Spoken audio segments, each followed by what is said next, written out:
Bom, pessoal, estamos começando mais um episódio do livro A Ilha Secreta dos Templários, os, os Cavaleiros, o Sacerdote e o Tesouro, certo? Vamos ao capítulo 3, né? O Segredo dos Cavaleiros Templários. Ó, aqui, gente, certo? Página 43.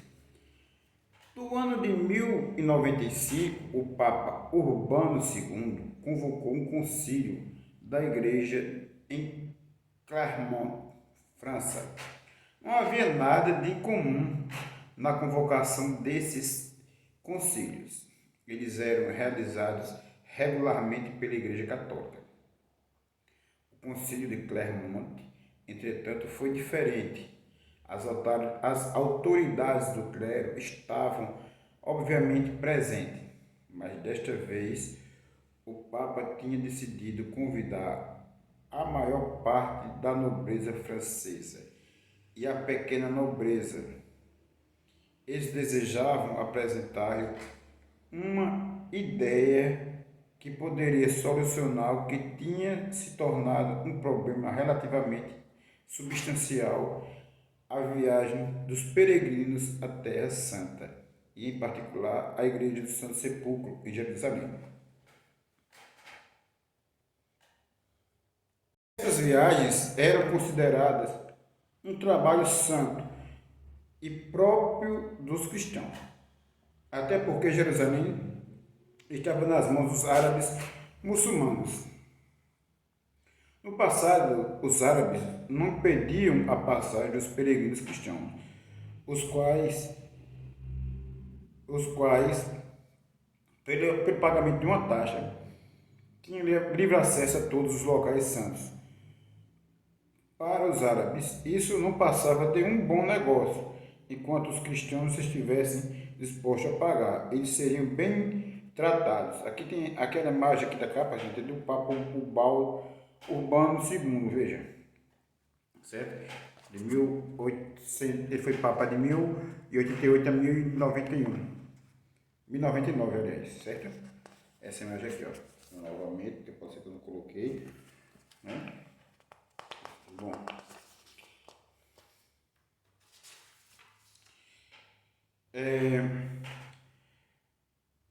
mas em torno de 1095 as coisas mudaram. Jerusalém tinha sido tomada pelos turcos, cujo comportamento era muito diferente. Eles queriam que os cristãos desaparecessem, literalmente. De fato, todo o Império Oriental da cristandade estava prestes a cair nas mãos do Islã. Isso é de, não é de surpreender que o Papa tenha considerado esta nova situação um sério problema. No Concílio de Clermont, ele fez um discurso muito emotivo e forte, de forma eloquente, descreve a miséria e os sofrimentos que estavam sendo infligidos sobre os peregrinos cristãos na Palestina. Ao final de uma longa e aflita consideração, o Papa anunciou que Deus garantiria a absolvição de todos os pecados, atuais e futuros, para qualquer cavaleiro que desejasse colocar sua vida à disposição das causas da libertação de Jerusalém dos pagãos cruéis, sádicos, brutais e desumanos.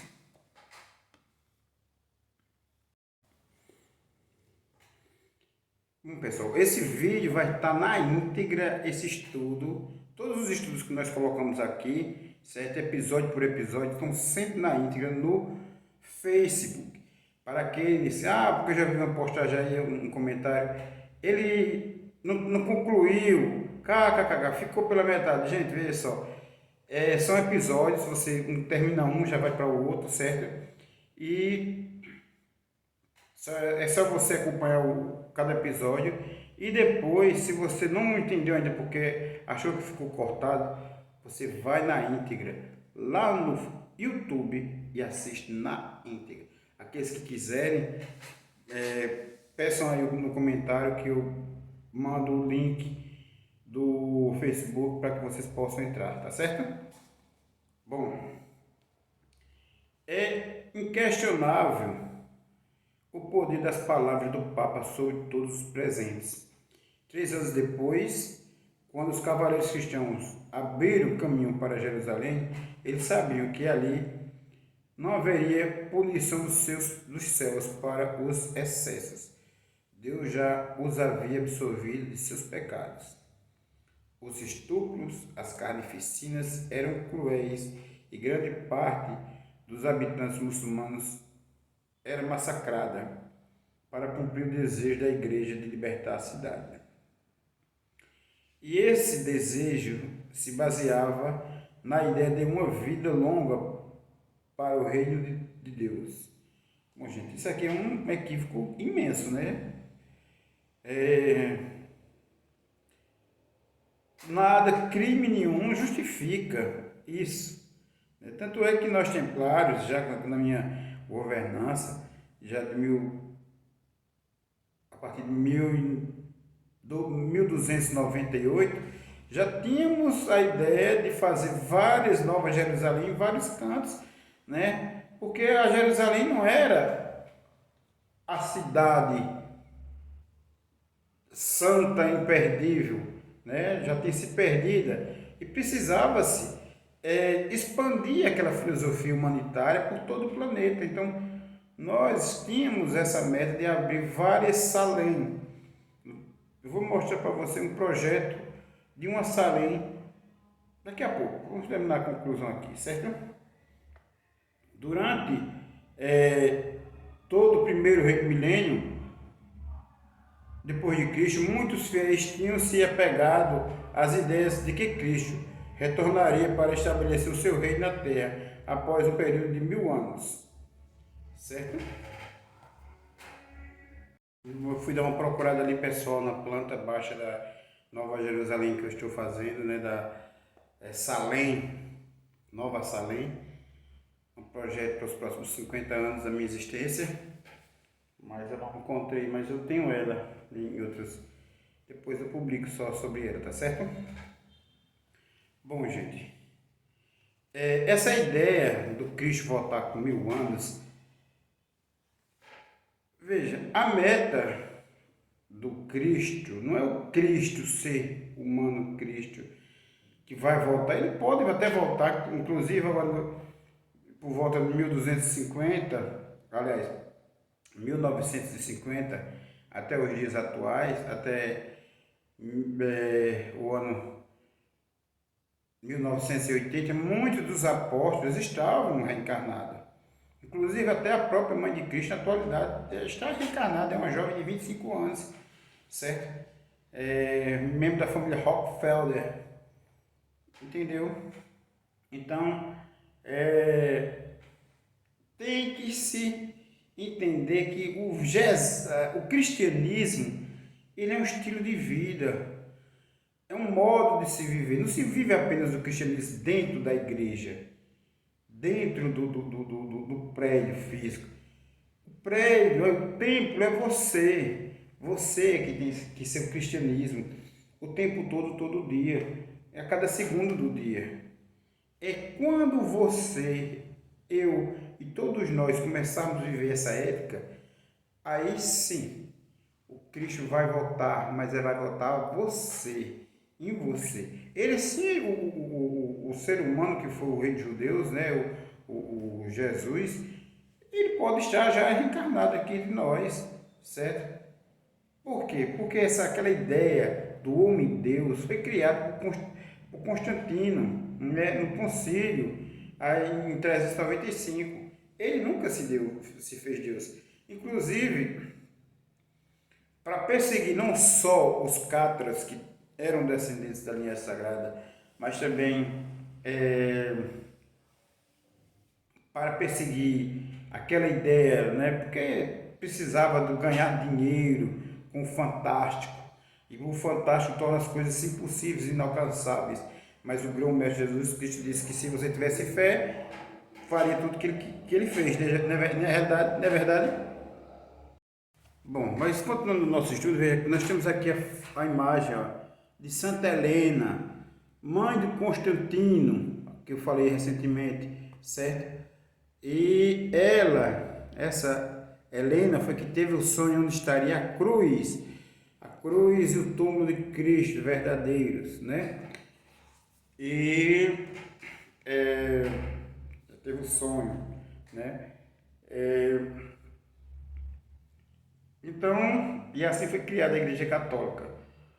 Bom, vamos deixar a Igreja Católica para os católicos, né? Vamos respeitar a fé das pessoas, que eu tenho a minha visão, certo? Eu respeito, mas não sou religioso, e quero que todos eles realmente entendam o cristianismo e vivenciem, né? Para que o Cristo, o ritual crístico possa realmente existir dentro de cada um deles e de mim também. Mas o ano 1000 chega e sem a gloriosa e esperada segunda vinda de Cristo, os fiéis começaram a imaginar o que estava errado. Pensaram que talvez Cristo não pudesse retornar enquanto o Santo Sepulcro estivesse sob o domínio dos infiéis. Deve-se ressaltar que a localização do Santo Sepulcro era desconhecida até o ano 326 depois de Cristo, quando ele foi identificado por Helena, a mãe do imperador romano Constantino, como eu falei anteriormente. E é comum se perguntar como, após 300 anos de tal esquecimento, a localização estava exata do sepulcro de Jesus foi tão rapidamente descoberta pela mãe do imperador. Consta-se que Helena foi levada pela intuição e por um sonho, mas como veremos adiante, pode haver alguns elementos ocultos nessa lenda que sugerem algo mais consciente e lógico, certo? De acordo com a Bíblia, Mateus 27, versículos 57 a 60, o corpo de Jesus tinha sido colocado em uma nova tumba, escavada em uma rocha que poderia pertencia a José de Arimateia. Gente, nesse livro aqui, ó, A Vida de Cristo ditada por ele mesmo, é uma psicografia do homem que foi o Jesus e que viveu como rei dos judeus, certo? E aqui ele fala que ele se envolveu com políticas, certo? Aqui fala que o jovem rei gostava muito de festas. E aqui tem uma conversa do José do Arimateia, que também deu fez uma psicografia para aqueles que acreditam apenas na ressurreição de corpos, que era um ritual. A ressurreição era um ritual essênio, onde você entrava numa caverna, passava 41 dias e 41 noites e saía de lá, morria aquela personalidade com emoções doentias e ressurgia uma pessoa que se autoconhecia, né? Então foi isso que aconteceu durante a tentação de Cristo. Não houve uma tentação, houve uma autodescoberta dele, das qualidades dele, dos efeitos, das emoções e um total controle. A partir daí ele teve total controle das suas emoções, das suas energias e do seu fluxo energético do seu corpo. E assim foi mais fácil para ele ficar em harmonia e trabalhar a auto-reforma, como ele dizia, que ele era capaz de destruir o templo dele por meio de emoções negativas, mas em 7 dias ele estaria totalmente restabelecido, certo? E aqui José da Arimateia fala que após colocar o túmulo, ele tinha outro túmulo e tirou o corpo de Cristo morto e levou para outro túmulo. Lá foi feita uma mumificação aos moldes egípcios, porque um túmulo naquela época era uma caverna do tamanho de uma casa, certo? Então foi feita toda uma mumificação e esse corpo mumificado foi tirado de lá junto com Madalena, certo? Por isso que se fala que no estudo que nós estamos fazendo aqui da Capela do Roslin, no outro livro, que os templários podiam ter acesso ao corpo mumificado de Cristo. E não só tinham ao corpo, mas também tinham a múmia de Madalena, certo? Então, os irmãos espíritas, alguns deles são mais apegados à parte religiosa e tudo vê como fantástico, né? Porque já é um nível mental, então eles não gostam muito de estudar esse livro, essa coleção, e aí perde muita coisa, né? Uma fé mais segura, né? Mais consistente, né? Uma fé em si mesmo. E se uma pessoa conseguiu ter autocontrole das suas emoções, da sua energia, qualquer um pode, certo? Ele disse que se você tivesse fé do tamanho do grão de mostarda, conseguiria fazer tudo que ele fez e ainda mais. Então, nós lemos tudo com muita emoção, com muito romantismo, então com muito fanatismo e não percebemos as coisas, certo? Bom, vamos continuar na leitura do livro. Bom, já foi sugerido que Helena era, de fato, descendente de José de Arimateia. Chegou-se ao túmulo. Veja só o que eu falei anteriormente, viu? E que poderia, portanto, ter herdado o conhecimento que a família possuía acerca do sepulcro. Entretanto, se adornarmos tais improváveis sugestões com a ligação entre Helena e José de Arimateia, que não é improvável, viu, gente? Não é improvável, sim. Descendentes de José de Arimateia, vários descendentes de Cristo, Madalena grávida com os dois filhos, né? Um de João Batista e o outro, e rosto Davi, filho de Jesus, veio para onde hoje morar na Gália, ficou numa caverna, a caverna foi transformada na igreja do Rosley. E sim, ela tinha esse conhecimento, assim, não é improvável, gente, não é improvável. Então pode-se permitir que se levante quantas e quaisquer questão a esse respeito. Poderia ser, portanto, Helena estivesse de posse do segredo da família guardado pelos descendentes de José de Arimateia? Sim. Desculpa, pessoal. Poderia ser que sua missão possível, graças à posição do seu filho, demandasse livre acesso àquela área para o objetivo de resgatar algo precioso que o seu antepassado José de Arimateia tinha escondido? Quem sabe, hein? Nesse contexto, vale observar que nas sociedades secretas, tais como os Cavaleiros Templários ou a maçonaria, existe a tradição de guardar os mais preciosos segredos em um caixão, enterrado em tumbas secretas, associada ao túmulo do Grão-Mestre Jesus, ou então ao túmulo do Grão-Mestre. Com mais esta possibilidade, logo passamos para a sugestão de que essa tradição está relacionada ao sepultamento de Jesus. Assim pode ser produzido o cenário na qual documentos importantes relativos à organização de Jesus,